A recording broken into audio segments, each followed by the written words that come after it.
Hi everybody, welcome back to Being a Being. Jason here. Today we are going to look at a video that is out there. I've seen it on Facebook and I've seen it on YouTube. It's really fascinating. We're not going to go too much into whether or not we believe it's real. That's not the point of this video. What we do want to talk about is what's happening in the video, if it's possible, and the message behind it. So that's where my take on being a being comes in with this part of this. So what it is there's this video of supposedly an interview with an alien, and you'll see where they come from shortly. And I just kind of want to watch it and then make a few comments here and there and then get other people's thoughts at the end. Also, if anybody knows the true source of this video, please let me know. I will put a link in the description to where I found it. But I would like to give credit to the original person where this comes from, just, because that's the right thing to do. So for now, it's an enigma wrapped in a mystery, but let's get right into it and see how it goes. Here we go.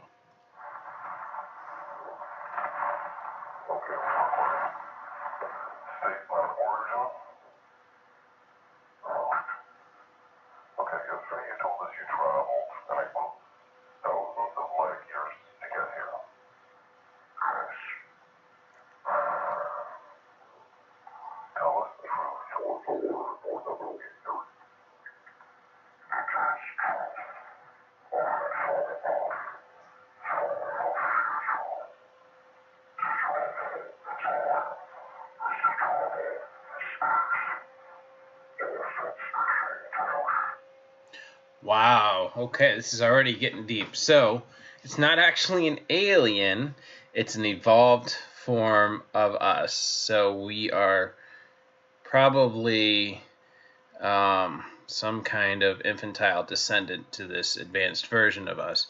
So what they're saying is, and it ties into a lot of laws of physics, is that to come back in time, they had to move thousands of light years, hence offset spatial divergence, because time and space are forever intertwined from our understanding of it. And you can see examples of this, like where people on the space station don't age at the same rate as people on the planet.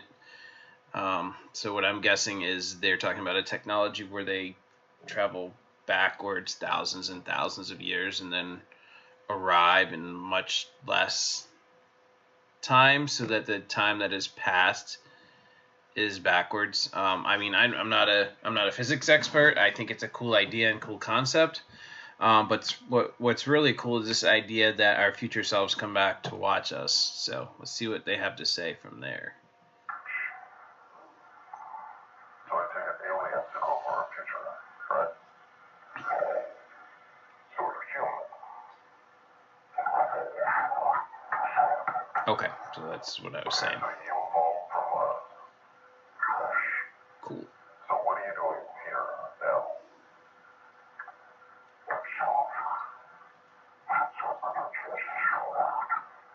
How?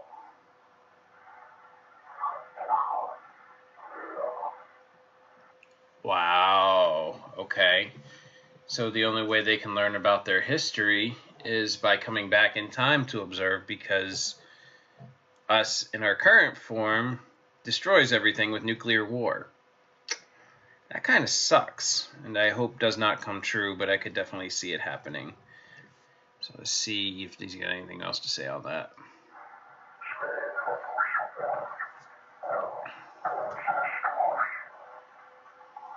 Okay, so how about we concentrate on your time?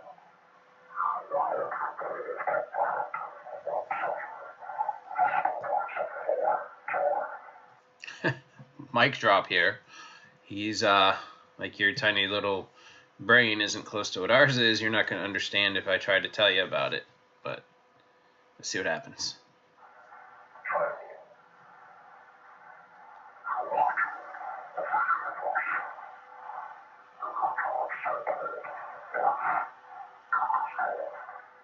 Wait, so you know the meaning of life?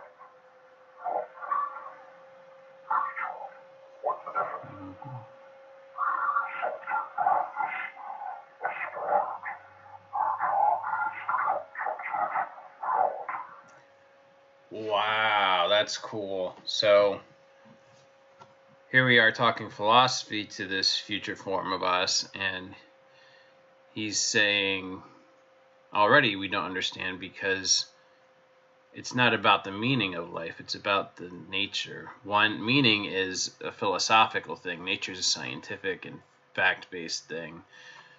As much as factual is a known reality, because we've talked about before in other videos how we do perceive our reality based on our experience, so we can only understand the meaning of the things around us based on that perception, and that's what I'm saying I don't mean to imply a gender. That's very sexist of me, and please, I'm not trying to be sexist in this video. I automatically assigned a gender when it may have one, it may not. So let's say the future form is talking from here on. So it's pretty cool. So you know how the universe was created. So you think God.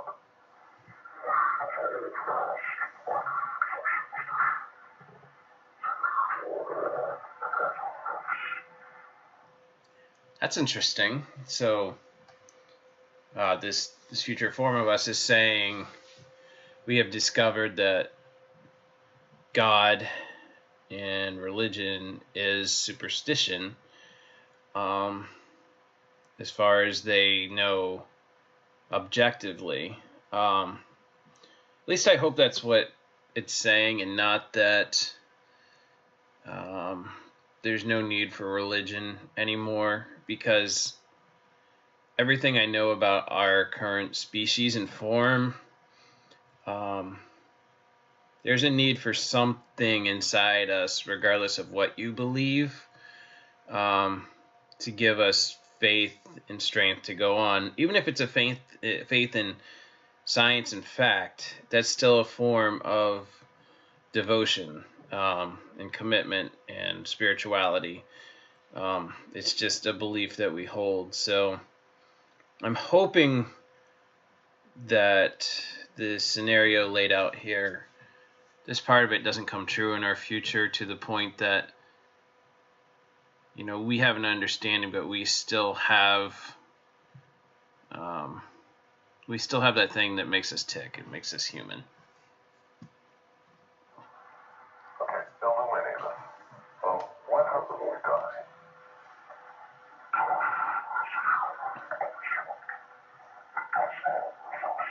Whoa.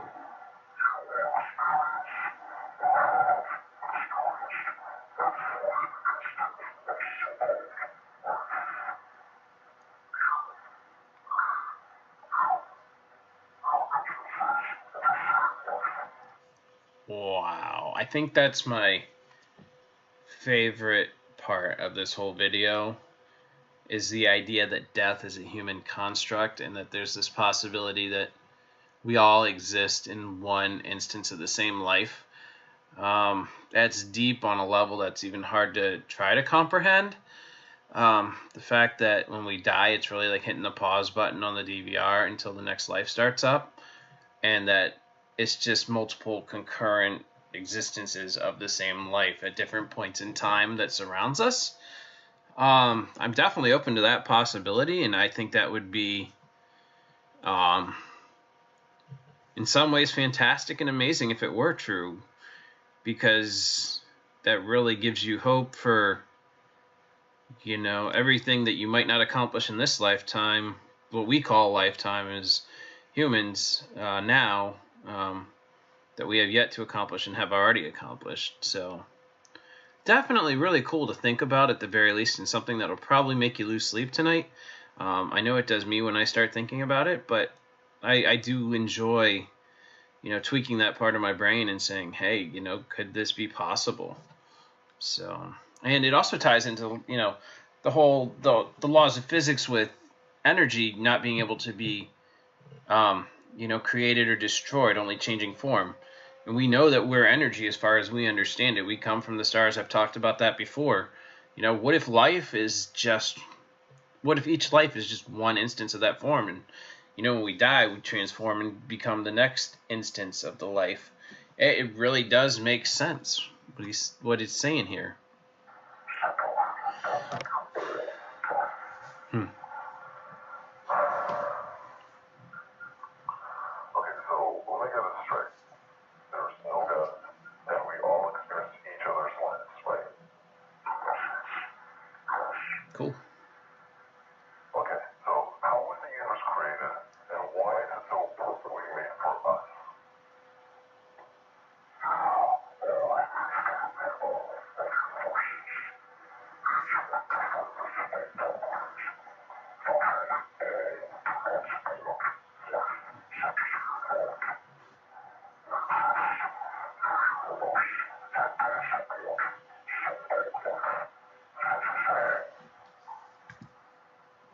I like how it says that is all, and the idea of multiple universes existing, and the fact that this one supports us but others don't. It in a way it takes the divine miracle out of it being created solely for us and opens the possibility to other forms of life existing. But at the same time, it makes it even that much more miraculous that this one did exist to support us. I do find it interesting that this being doesn't go into whether or not we take on other instances of so-called life in those other universes that don't support this one. I'd love to hear more on that, but it's still another cool thing to think about, multiverse, and we're just in one of them, so Okay, so why do we destroy ourselves with nuclear war? dogma. Can you be more specific,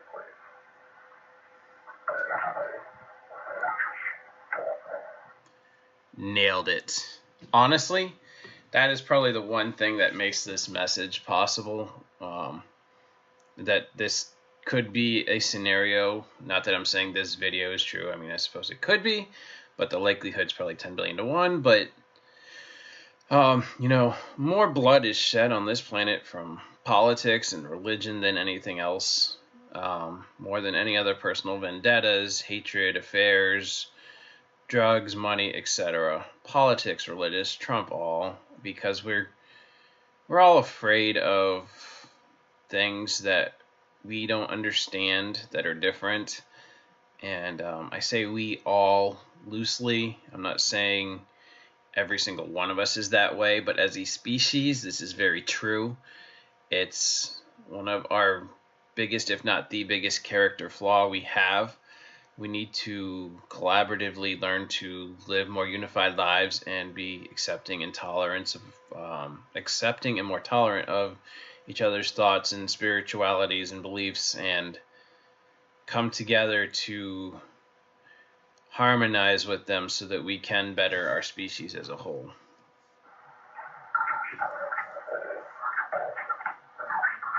Yep, that's right, 100%.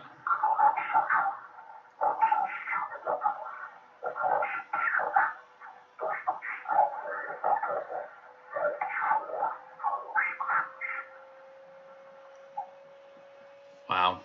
So that gives us 100 years to get our stuff together before this happens. And I do honestly see that as a possibility. I'm not trying to be Mr. Doom and Gloom, but I'm not going to be ignorant to the fact that there are people in high up places with access to this type of weaponry that, could cause this to happen. And it's only a matter of time before one of them gets, ticked off enough that they pull the trigger. And then, it's a domino effect from there. So, whatever devotion you have or belief you have, help us that we can evolve as a species and get beyond the need for that before it does resort to that. So let's heed the warning and be better beings. Okay, one last thing. What about morality? What are you basing your morality on? I see.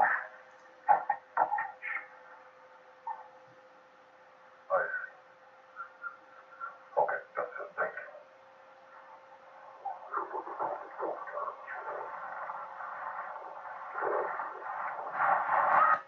so that's the video. I do like at the end how they talk about basing morality on compassion and evidence more than anything else. And I think that's something we need more of as a species, especially in the world today. You know, how many times do you see people where there's like another school shooting or a bombing in a church or a mosque, and you know, it's like, oh, that sucks, and then they move on, and that's just how we are. We kind of click away our feelings and our morality because we're just so used to it, and we just refuse to do anything about it because we don't think we can. And if we were more compassionate and we looked more at the evidence, we would be able to rectify these problems. I hope, you know, we can come together as a species to do this. So all in all, I think it's a really awesome, well done video. I do think it's fake, but the message behind it is possible and is important to get out there.